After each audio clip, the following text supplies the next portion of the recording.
Hello friends. Friends, आज हम simplify यानी कि जो मतलब इंग्लिश में तो बोलते हैं इसे सिंप्लीफाई। सिम SIMPLIFY सिंप्लीफाई यानी कि हिंदी में बोलते हैं इसे सरल करो। ठीक है, सिंप्लीफाई।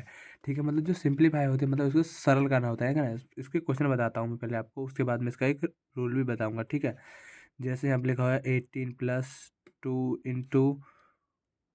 इंटू जैसे 27 डिवाइड बाय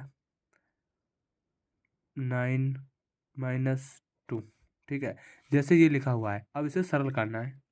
अब बहुत से बच्चे क्या करेंगे, 18 में 2 जोड़ दिया, फिर मल्टीप्लाई कर दिया उसमें, फिर 9 डिवाइड कर दिया, फिर 2 कर दिया। ये तो दोस्तों इसके लिए ये नियम गलत है। ठीक है, इसके लिए क्या है, एक नियम है हमारे मैथ में, क्या है, बोर्ड मास। ठीक है, क्या नियम है, बोर्ड मास। B4 होता है ब्रैकेट, O4 होता है ऑफ, D4 होता है डिवाइड, M4 होता है मल्टीप्लाई, A4 होता है एडिशन, S होता है सब्सट्रैक्शन।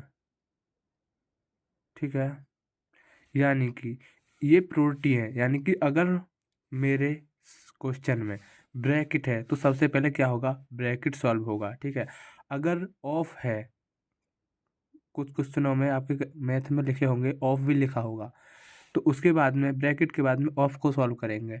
अगर उसके बाद में डिवाइड को, उसके बाद में मल्टीप्लाई, उसके बाद में एडिशन और सबसे लास्ट में क्या है, सब्सट्रैक्शन होगा। ठीक है, तो इसी रूल को फॉलो करते हैं। ठीक है दोस्तों, ये नहीं है कि डिवाइड कर दिया या मल्टीप्लाई कर दिया या इसका इसमें डिवाइड, नहीं। अब दोस्तों यहाँ पे ब्रैकेट तो है नहीं, ऑफ भी नहीं है, मेरे इस क्वेश्चन ब्रैकेट नहीं है, ऑफ भी नहीं है। यहाँ से यानी कि ये मेरे में 4 फंक्शन है। ठीक है, इन 4 फंक्शनों का यूज़ करना है। तो सबसे पहले क्या आएगा, डिवाइड, यानी कि इसमें मैं चेक करूँगा सबसे पहले डिवाइड है। हाँ डिवाइड है, तो डिवाइड के लिए ये as it is plus 2 as it is multiply as it is 9 का डिवाइड 27 में, यानी कि यहाँ से डिवाइड करके देख लेंगे 27 में ये। ठीक है, यानी कि 9 × 3 = 27। ठीक है, तो यहाँ पे आ जाएगा 2 × 3 - 2। ठीक है, और डिवाइड हो गया। उसके बाद में चेक करनी है और कोई डिवाइड तो नहीं है, क्या अब तो 2 डिवाइड हो। उसके बाद हम चेक करनी है फिर मल्टीप्लाई, तो मल्टीप्लाई है या नहीं, नहीं भी हो सकती किसी में, तो है, तो मल्टीप्लाई, यानी कि 18 + 2 3 = 6 -2, ये एज इट इज। उसके बाद में डिवीजन हो गया, मल्टीप्लिकेशन हो गया। उसके बाद में एडिशन, एडिशन करेंगे, यानी कि 18 में 6 को जोड़ेंगे, कितना होगा, 24।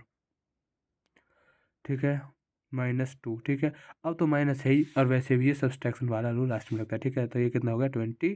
तो ये हो गया यहाँ पे मेरा आंसर। ठीक है, अगर इसे इसमें जोड़ के करते तो इसका आंसर गलत आता। ठीक है, एक क्वेश्चन और लेता हूँ यहाँ पे, जैसे 16 + 9 × 2 -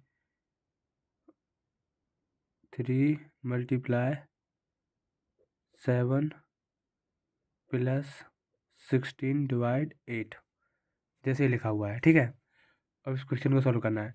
तो वही बोर्ड मास का नियम, सबसे पहले ब्रैकेट, यानी कि इसमें चेक करेंगे ब्रैकेट है, हाँ ब्रैकेट है आपके इसमें, तो पहले 16 प्लस, यानी कि अब ब्रैकेट, ब्रैकेट आ गया है। ब्रैकेट में भी 2 फंक्शन है, एक मल्टीप्लिकेशन और एक माइनस। अब इसमें कौन से को सॉल्व करें सबसे पहले, तो ब्रैकेट के अंदर भी यही रूल फॉलो होगा, यानी कि ब्रैकेट में घुसने के बाद अब इसमें चेक करेंगे ब्रैकेट में, फिर ब्रैकेट के अंदर कोई और ब्रैकेट तो नहीं है, नहीं। फिर इसके बाद में ऑफ नहीं है, डिवीजन नहीं है, मल्टीप्लिकेशन, हाँ मल्टीप्लिकेशन है, तो पहले मल्टीप्लिकेशन, यानी कि 9 × 2 = 18 -3 इंटू ये 7 प्लस, ये एज इट इज रहेगा, ये नहीं डिवाइड कर दो ये कर दो, नहीं, एक बार में एक कैलकुलेशन। ठीक है, 16 प्लस, जब तक पूरा ब्रैकेट समाप्त ना हो जाए। अब एक ही ऑपरेशन है इसके अंदर, तो एक ऑपरेशन, यानी कि 18 - 3 कितना हो गया, 15 इंटू 7 प्लस 16 डिवाइड 8। ठीक, अब उसके बाद में ये हो गया, मतलब ब्रैकेट सॉल्व हो गया। ब्रैकेट सॉल्व करने के बाद हम करेंगे ऑफ तो नहीं है, नहीं है, डिवीजन, तो सबसे पहले क्या होगा यहाँ पे, डिवीजन, यानी कि 16 प्लस 15 इंटू 7 प्लस, अब यानी कि 8 का 16 डिवाइड, यानी कि हो गया यहाँ पर 2। ठीक, डिवीजन के बाद में अब चेक करेंगे यहाँ पे क्या, मल्टीप्लिकेशन, तो मल्टीप्लाई होगी अब सबसे पहले, यानी कि 16 + 15 में 7, ये 105 प्लस 2, ठीक है। अब मल्टीप्लिकेशन के बाद में क्या, एडिशन। अब एडिशन होगा यानी कि 16 और 105 और ये 2, यानी कि अब इसमें सब्ट्रैक्शन तो है नहीं, यानी कि ये तीनों के तीनों ही एक साथ अब जुड़ जाएंगे, सब्ट्रैक्शन नहीं है, ठीक है। यानी कि 2 5 और कितना हो गया 6, ये यानी कि 123 या 123 इसका क्या हो गया आंसर, ठीक है दोस्तों। ठीक है दोस्तों, यानी कि सिंप्लीफाई का आंसर ये हो गया, ठीक है। मैं आपको यहाँ पे एक सिंप्लीफाई और लिख के देता हूँ, ठीक है। आप उसका आंसर कमेंट में मुझे लिख के बताना, ठीक है। इसी रूल का फॉलो करते हुए, ठीक है। इस रूल को याद कर लेना, ठीक है। ये रूल बहुत काम आएगा आपके आगे भी क्लासों में, जैसे 6 + 2,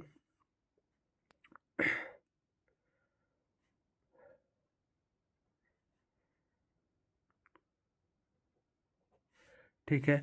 आप मुझे इसका आंसर कमेंट में बता देना, ठीक है। इससे आपकी प्रैक्टिस भी हो जाएगी और मुझे आपका पता भी पड़ जाएगा, ठीक है। अगर कोई क्वेरी हो तो कमेंट में पूछ लेना।